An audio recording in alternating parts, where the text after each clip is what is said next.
This is WIN News. Tonight, our extensive flood coverage, Queanbeyan's day of disaster. Residents left stranded. We evacuated about 100 residents and businesses. SES crews call in help as the river peaks, the worst flood in decades, dividing the city. Good evening, I'm Danielle Post.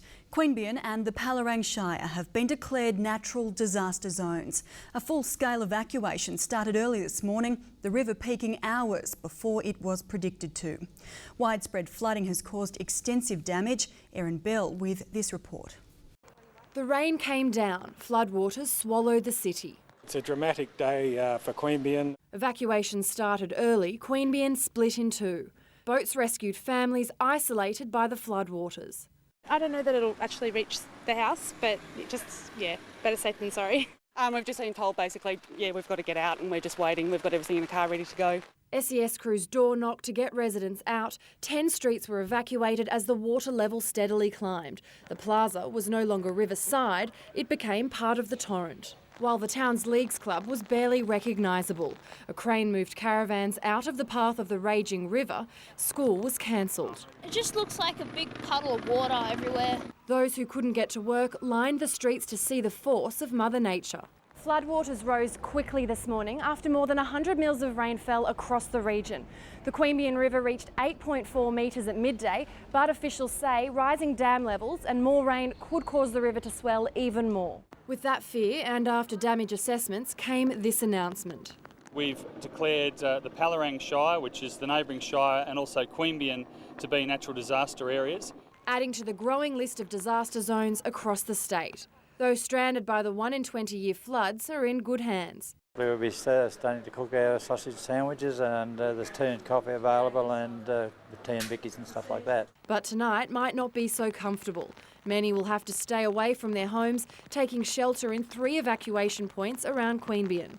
More rain, which means possibly bigger floods, are on the way. Crews from across the ACT are helping over the border. The Army also tasked to assist with the emergency.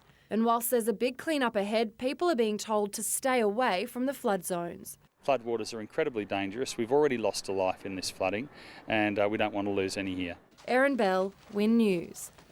While there's been tragedy out west, there's new life here. A Williamsdale woman heavily pregnant and in labour was airlifted from her home after she was isolated by the floods. She gave birth this afternoon at the Canberra hospital, a baby girl arriving safe and sound. Flying under the cloud. It's her first day in this world and what a day it's been. Isla May Hogan was born after her mum had to be plucked from their marooned Williamsdale farm. The arrival was almost a month ahead of plan. We're very shocked that it happened early, but it's a big weight off our shoulders now that everything's all right. Proud parents Tim and Lisa were aware the storm could cause some trouble getting to hospital, but there were no signs of an early arrival until the rains hit. I've been in trouble for the last 2 weeks. For playing up. Because I've been stuck at home, so we've been having a few beers and, the baby could come any time. I said, Won't come early. The Snowy Hydro South Care helicopter made a mercy dash to the outskirts of Canberra early this morning to get the new family to safety, a unique job for all on board. There was no way for this patient to be moved from her location to the Canberra hospital by any way other than air. Good surprise anyway, early Christmas present. Yeah.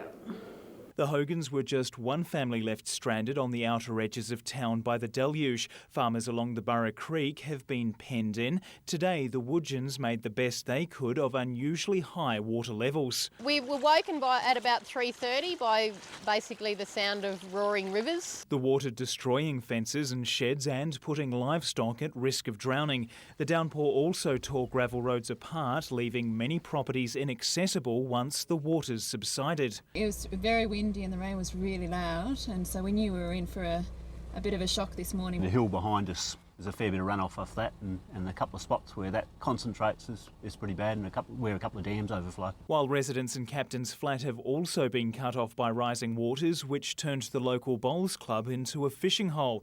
Anglers spotted jumping fish at around 6 this morning and hooked a 60-centimetre yellow belly right off the bowling green. Another silver lining to the day. Rob Herrick, WIN News. We go back to Erin Bell now with an update on the situation late this afternoon. Flooding has eased a little and the sun's even out, but it will be hours before any decisions are made on whether rivers could rise again.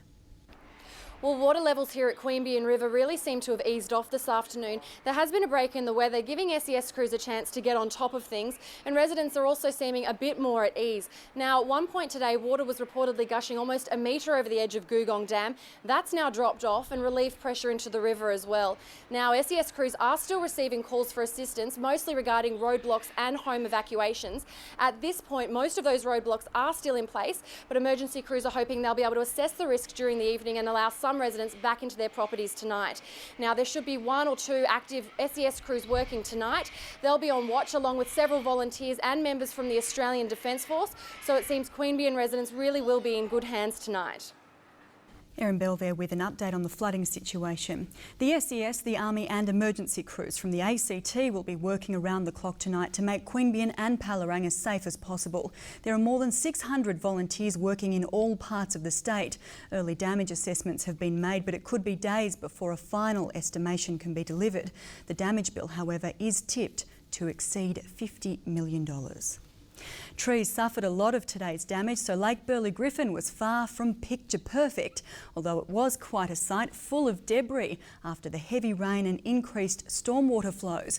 Branches are drifting, making it extremely dangerous. The fountains have been switched off and all recreational and sporting activities are off limits until further notice. It's expected it will remain closed for at least another week. Sewage from Queanbeyan's treatment plant overflowed into the waterway.